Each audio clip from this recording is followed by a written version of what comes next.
My name is Jessica Harper. I'm 45. On Tuesday morning, March 12th at 6:47 a.m., I was standing in my own kitchen watching my husband of 5 years pack a suitcase while his 18-year-old son Ethan sat at my breakfast bar eating the eggs I'd just cooked, and Michael looked me dead in the eye and said, "It's not really cheating if I tell you up front." I was still holding the spatula. There was a piece of scrambled egg stuck to my thumb. "What?" I said. Michael zipped his carry-on. He was wearing the charcoal suit I'd paid to have dry cleaned. "Lauren and I want to try again, but I'm being honest with you, Jess. That's what makes this different. I'm not sneaking around." Ethan didn't look up from his plate. He was scrolling through his phone with one hand, fork in the other. He'd been living with us for 8 months. 8 months of me driving him to community college, paying his car insurance, buying his groceries, pretending I didn't notice when he took money from my wallet. "Try again," I repeated, "with your ex-wife." "For 30 days, Michael said, like he was proposing a business trip. "I need to know if what we had is still there. You and I can take a break, a separation. Then I'll come back and we'll figure things out." My mouth went dry. A break. A temporary separation agreement. My lawyer already drafted it. You just need to sign. He pulled a folded document from his laptop bag and set it on the counter between us. "It's fair, Jess. I'm being completely transparent here." That word, transparent. Like honesty was a free pass to do whatever he wanted. I looked at Ethan. "Did you know about this?" He finally met my eyes. "Mom's been alone for 3 years. Dad deserves to be happy." "Your mom," I said slowly, "is the woman who left your father because she didn't want to be married anymore." "Yeah, and now she's ready again," Ethan said. "People change." "And you think I should just sign this?" Michael stepped closer. His voice went softer, the tone he used when he wanted something. "Jess, we've had a good run, but I need to know. If you love me, you'll give me this space. I'll be back in 30 days, I promise. And if it doesn't work with Lauren, you and I will pick up where we left off." I set the spatula down very carefully. "And if it does work? Then we'll deal with that," he said, honestly, like adults. Before I go on, if stories about standing up for yourself mean something to you, please hit like and subscribe, and tell me in the comments where you're watching from right now and what time is it there. I didn't sign that morning. I told Michael I needed to think. He left anyway. Threw his suitcase in the back of his Jeep, the Jeep I'd co-signed for, and drove to Lauren's apartment on the east side of Denver. Ethan went with him. I stood in the driveway in my bathrobe at 7:14 a.m. watching them pull away, and the only thing I could think was, I just made him breakfast. Let me take you back 5 years to the day I met Michael Harper. I was 40. I'd just been promoted to corporate finance manager at Caldwell and Associates, a mid-sized investment firm downtown. I was good at my job, really good. I managed portfolios worth 8 figures, tracked expenses down to the penny, and never missed a deadline. I'd worked my way up from junior analyst over 12 years. No MBA, no connections, just relentless competence. I met Michael at a networking mixer I didn't want to attend. He was recently divorced, charming in that easy way some men are when they're used to being liked. He sold medical equipment, made decent money, drove a nice car, had a son from his first marriage who lived with Lauren most of the time. "You look like you'd rather be anywhere else," he said, handing me a glass of wine. "I would," I admitted. "Me too. Let's leave." We went to a diner, talked until midnight. He was funny, attentive, interested in my work in a way that felt rare. When he drove me home, he didn't try to come inside. He texted the next morning, "Dinner tomorrow?" We were married 11 months later. I was careful. I had a prenuptial agreement drawn up protecting my inheritance. My parents had died in a car accident when I was 32, leaving me their house in the Highlands neighborhood and a trust fund worth $340,000. The house was worth $580,000 by the time I married Michael. The prenup was clear. My inheritance stayed mine. Michael signed without complaint. I don't want your money, Jess. I just want you. For 3 years, it was good. We split bills, traveled on weekends, hosted dinners. He met my coworkers. I met his friends. When Caldwell offered me a relocation package to help open their Denver office, Michael supported the move. We sold his condo, moved into my house, repainted the kitchen together. Then Ethan turned 18 and dropped out of Lauren's place after a fight. Michael asked if he could stay with us just for a few weeks while he figured things out. Those weeks became months. Ethan didn't work, didn't clean, didn't contribute. He slept until noon, played video games until 3 a.m., left dishes everywhere. When I gently suggested he look for a job, Michael defended him. He's going through something, Jess. His mom kicked him out. Give him time. I gave him time. I gave him $200 for textbooks when he enrolled in community college. I gave him gas money, grocery money, money for a security deposit on an apartment he never actually rented. I reorganized my work schedule to drive him to campus twice a week because he didn't feel safe taking the bus. And the whole time, Michael was texting Lauren. I didn't know that part yet. 3 days after Michael left, I went to work like normal. I had a 9 a.m. meeting with a new client, Gerald Westbrook, a retired engineer liquidating his wife's estate. I'd prepared a portfolio analysis, printed the reports, and was reviewing numbers when my desk phone rang at 8:52 a.m. It was Michael. I need you to sign the separation agreement today, he said. No hello, no how are you. I haven't decided yet. Jess, it's been 3 days. I'm trying to be fair here, but you're making this difficult. I'm making this difficult? You know what I mean. I'm being upfront. I'm not lying to you. That should count for something. There it was again. That logic. As if honesty about betrayal made the betrayal okay.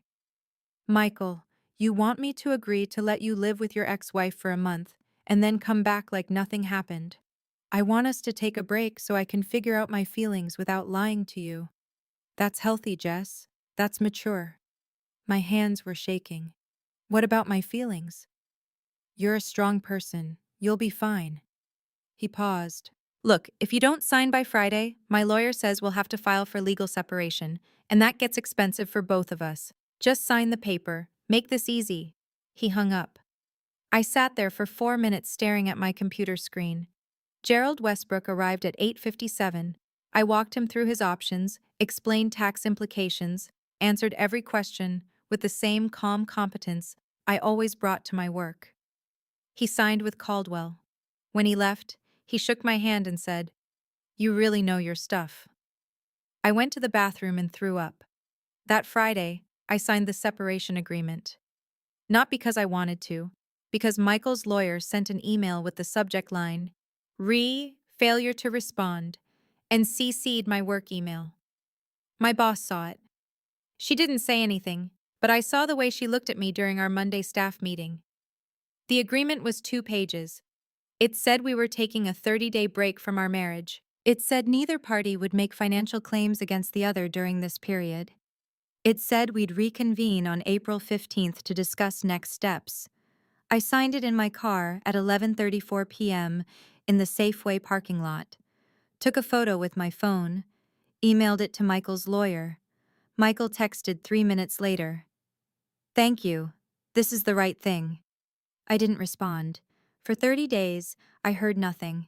No calls, no texts, no updates. I went to work, managed my clients, paid the mortgage on my house, $2,840 a month, same as always, paid the utilities, the property taxes, the insurance, everything I'd been paying for 5 years while Michael contributed maybe $800 a month and called it equal. Ethan's things were still in the guest room. His Xbox, his clothes, his half-empty energy drinks in the mini fridge I'd bought him.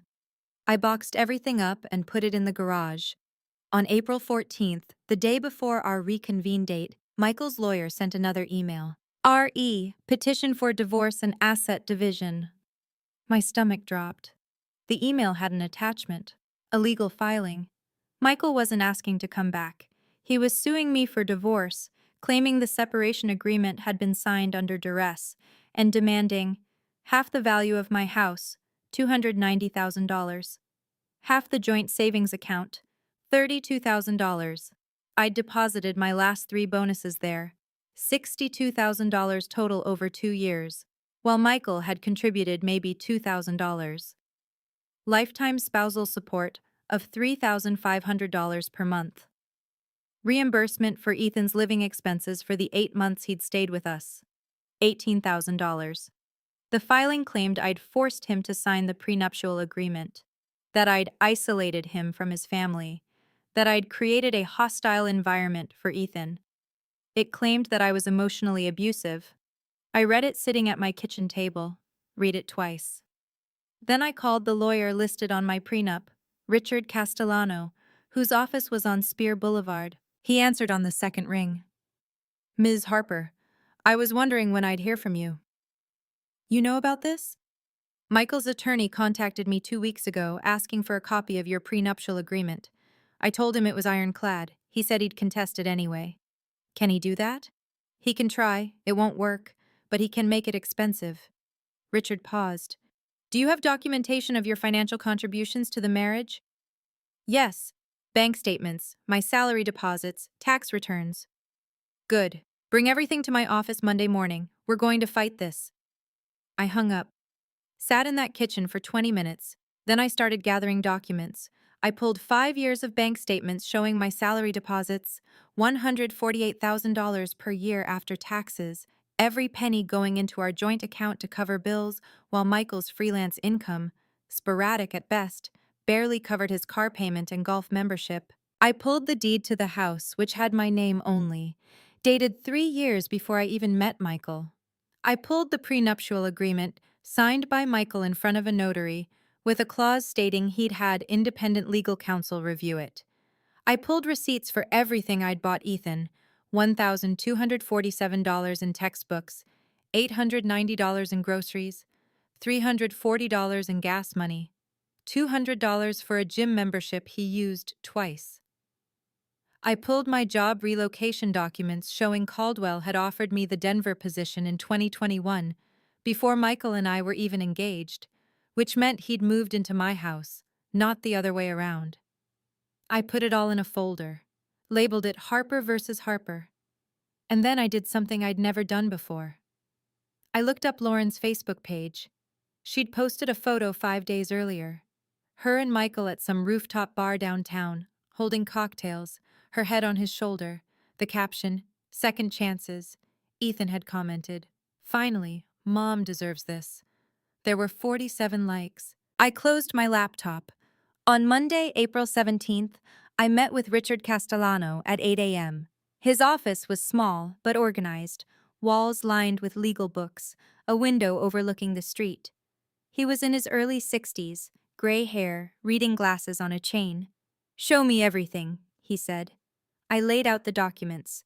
He reviewed each one carefully, making notes. "This is good," he said. "This is very good. The prenup is solid. Your financial records prove you supported the household. The relocation documents prove the house was yours before the marriage." He looked up. "But we have a problem." "What problem?" "The separation agreement you signed. Michael's lawyer is going to argue that you were coerced into signing it, which means he'll argue the same about the prenup. He'll paint you as controlling, financially abusive, someone who forced a subordinate spouse into unfair contracts." My face went hot. "That's insane."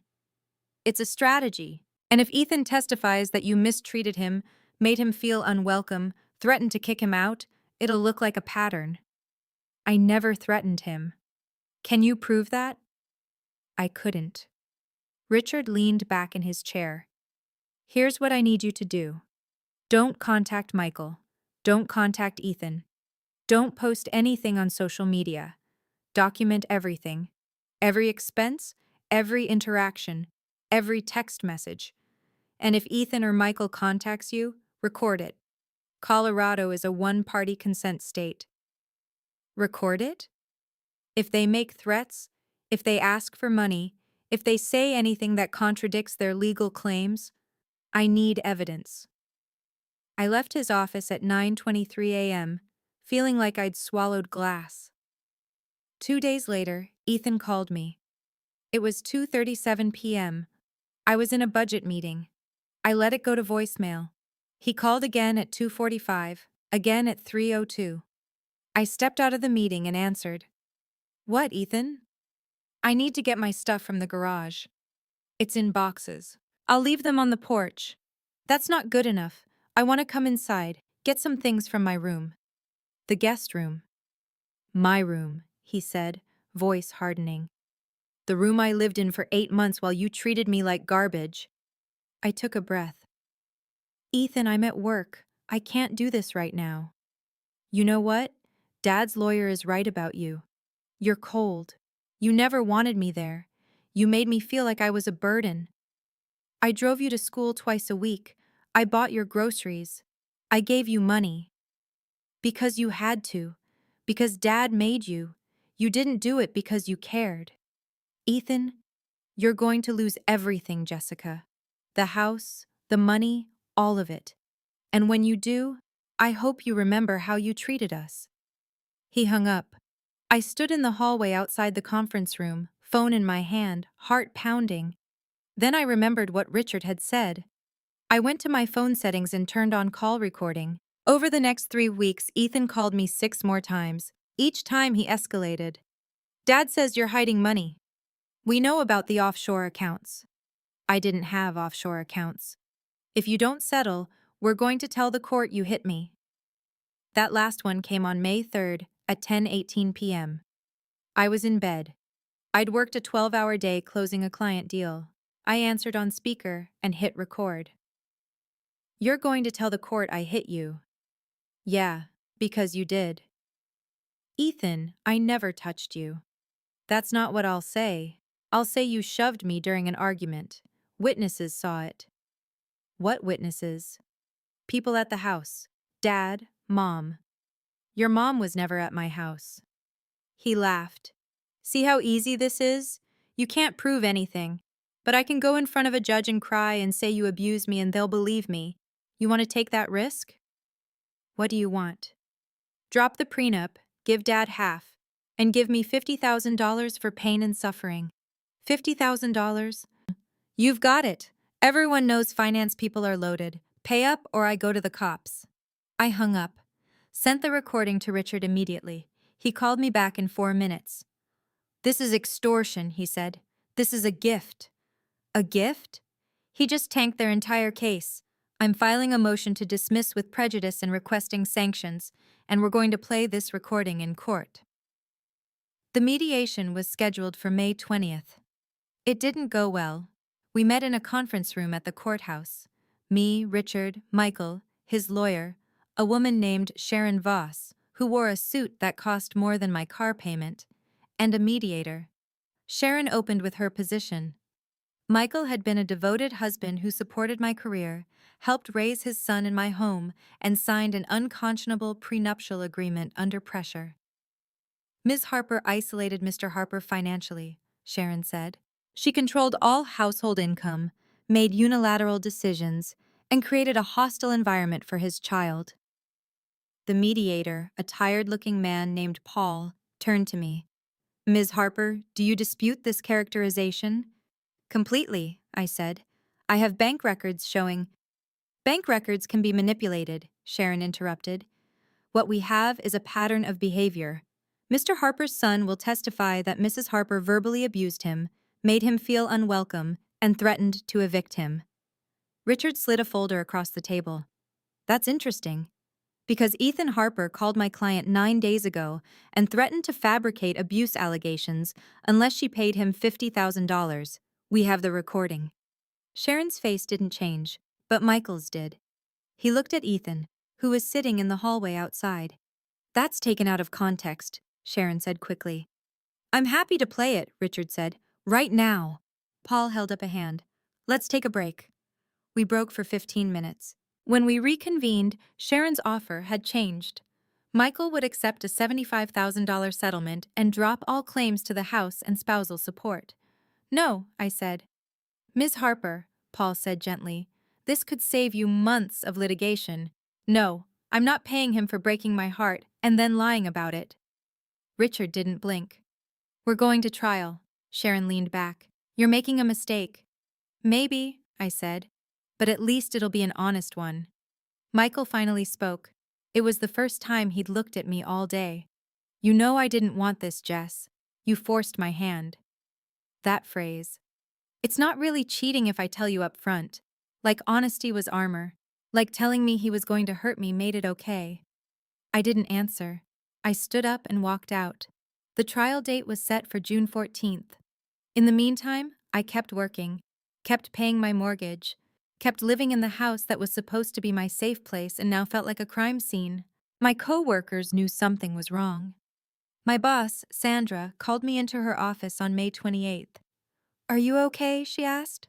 I'm fine. You're not fine. You've lost weight. You look exhausted. And I got a very strange phone call yesterday from someone claiming to be your husband's lawyer, asking about your employment status. My stomach turned. What did you tell her? Nothing. I told her to submit a formal request through HR, but Jess... Sandra's voice softened. If you need time off or if you need help, tell me. I almost cried. I'm in the middle of a divorce. It's bad. How bad? He wants half my house and is accusing me of abuse I didn't commit. Sandra was quiet for a moment. Then she said, Do you have a lawyer? Yes. Good. Use them. And if you need a witness to your character or your work schedule, I'll testify. That kindness nearly broke me.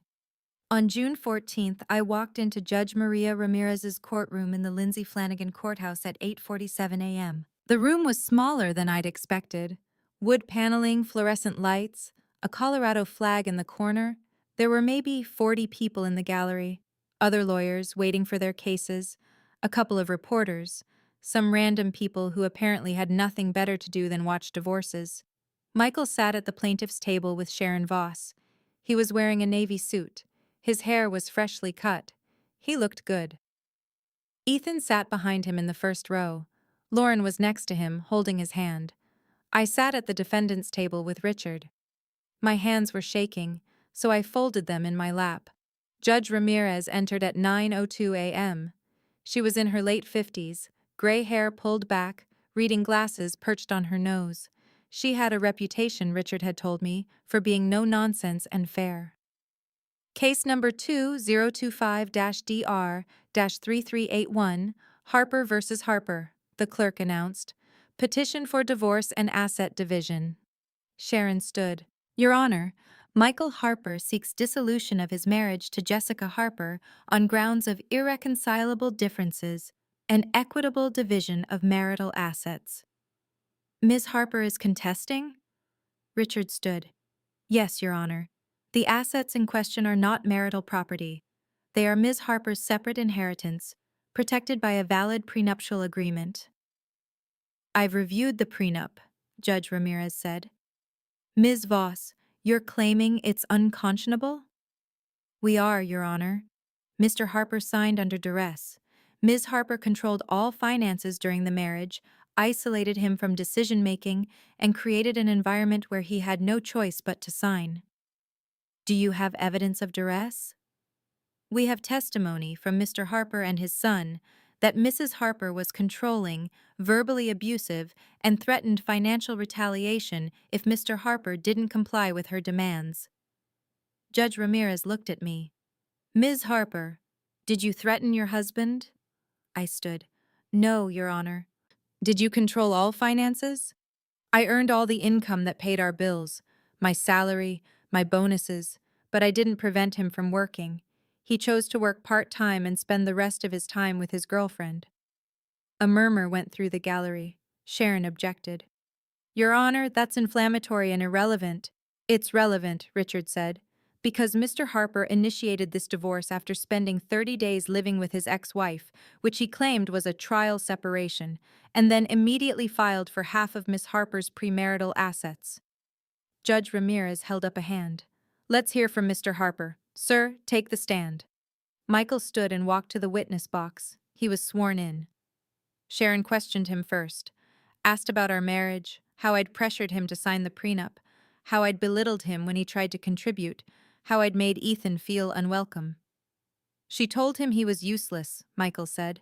She made him feel like a burden. He was just a kid trying to figure his life out, and she treated him like garbage.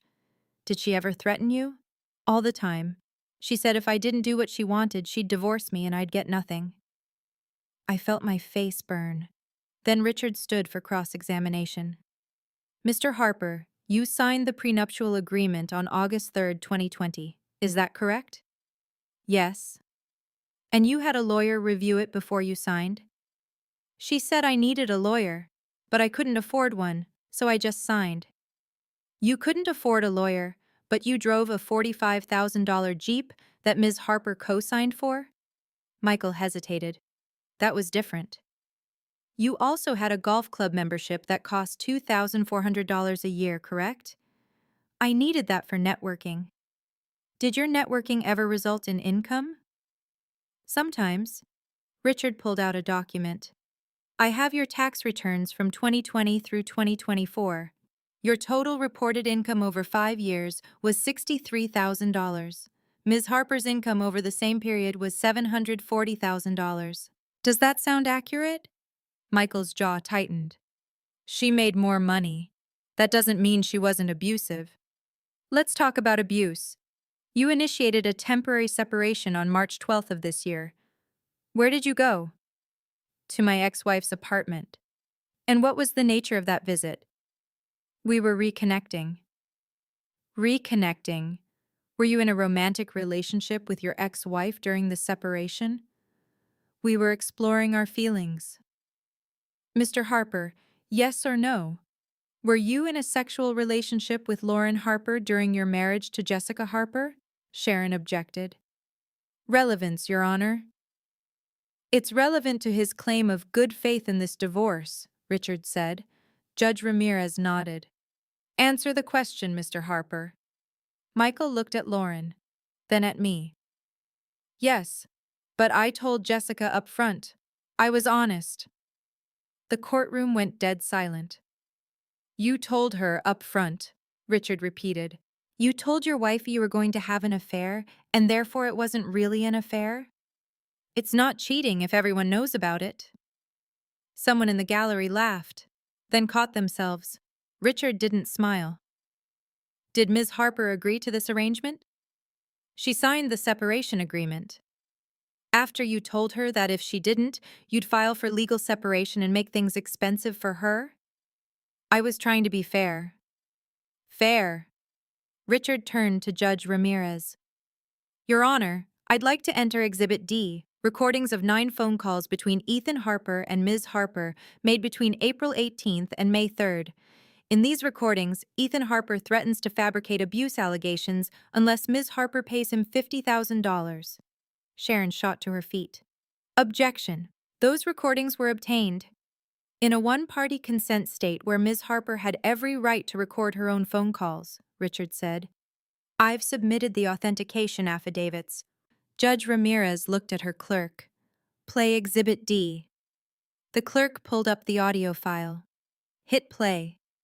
Ethan's voice filled the courtroom, tinny through the speakers but clear. You're going to lose everything, Jessica.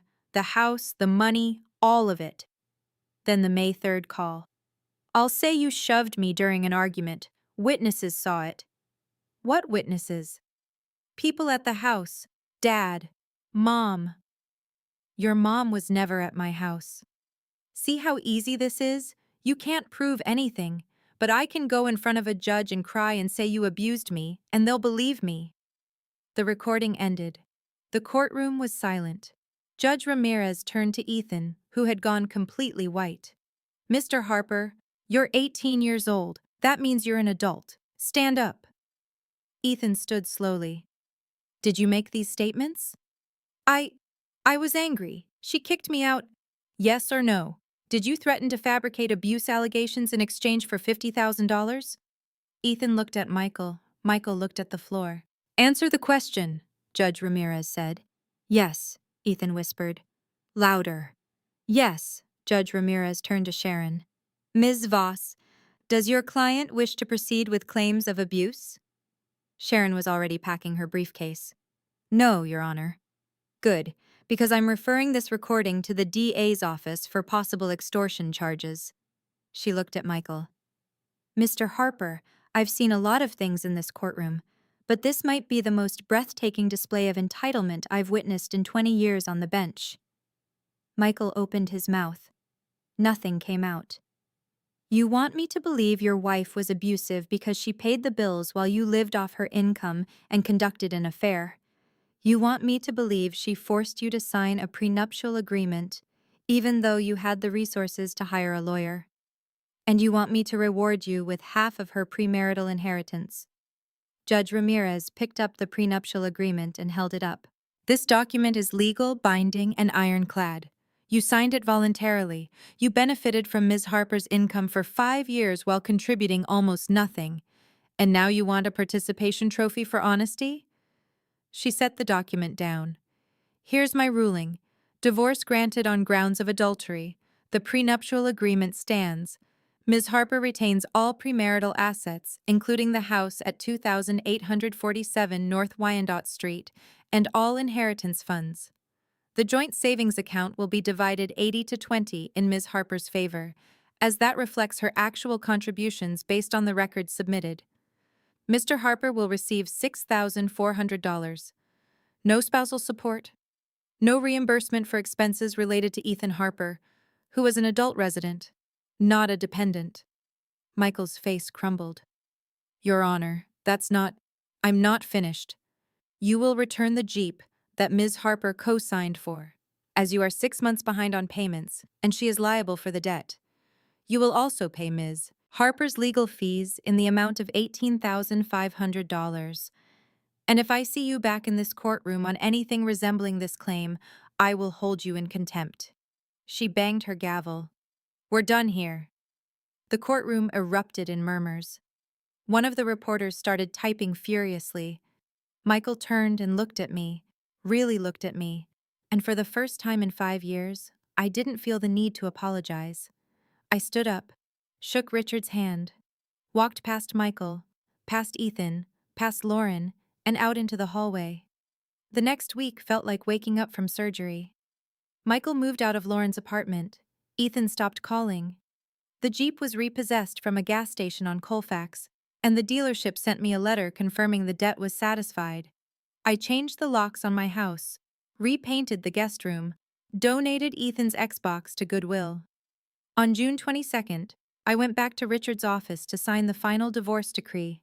He handed me a folder with copies of everything. You did good, he said. I didn't do anything. You did. No, you documented everything. You stayed calm. You didn't give them ammunition. That's hard to do when someone's trying to destroy you. I thanked him and left. On the way home, I stopped at a Walgreens and bought a blank card and an envelope. Wrote a short note. Ethan, you're 18. What you do next is your choice, but if you want help, there's a rehab center in Colorado Springs that takes walk-ins. I've included $200 for a bus ticket and your first night there. This is the last thing I'll ever give you. Use it or don't. Either way, I hope you get better. Jessica. I put the note, 2 $100 bills, and the address of a rehab center I'd looked up into the envelope. Mailed it to Lauren's address. I never heard back. 6 months later, I'm sitting in my kitchen at 7:12 a.m. on a Saturday in December. It's snowing outside, big fat flakes that stick to the windows. I've got coffee brewing, and I'm reading a financial report for a new client meeting on Monday. The house is quiet. No one yelling, no one taking my money, no one telling me I'm cold, abusive, controlling. Just me. I ended up keeping my job at Caldwell. Sandra promoted me to senior finance manager in August with a $22,000 raise. I started seeing a therapist, Dr. Patel, who helped me understand that transparency without integrity is just manipulation with better lighting. Michael sent me one email after the divorce finalized. The subject line was, "I'm sorry." The body of the email was blank. I deleted it. Ethan? I don't know. I hope he's okay. I hope he got help. But I learned something important during all of this. You can have mercy for someone without setting yourself on fire to keep them warm. If you're watching this and you've ever been told that honesty is a free pass to hurt you, here's what I want you to know. It's not. Transparency without accountability is just cruelty with better PR. Someone can tell you exactly how they're going to betray you and still be betraying you. Don't confuse their honesty about being selfish with them caring about your pain. And if you're in a situation where someone is using the law, or their kid, or your compassion as a weapon against you, document everything. Record the calls. Save the texts. Don't assume fairness will just happen. Build the case for yourself that nobody else will build. I still live in my house. I planted tulips in the front yard in October. They'll bloom in the spring. I got a cat last month, a gray tabby I named Jasper. He sleeps on my bed and doesn't ask for anything except food and the occasional head scratch. It's enough. If you've ever been told you should feel grateful for someone's honesty while they actively harm you, type "transparency isn't kindness" in the comments. Or if you've ever had to fight for something that was always yours to begin with, type "I fought and I won." Both are true. Both matter. If this story meant something to you, check the description for more stories just like this one. And thank you for being here. Stay warm out there.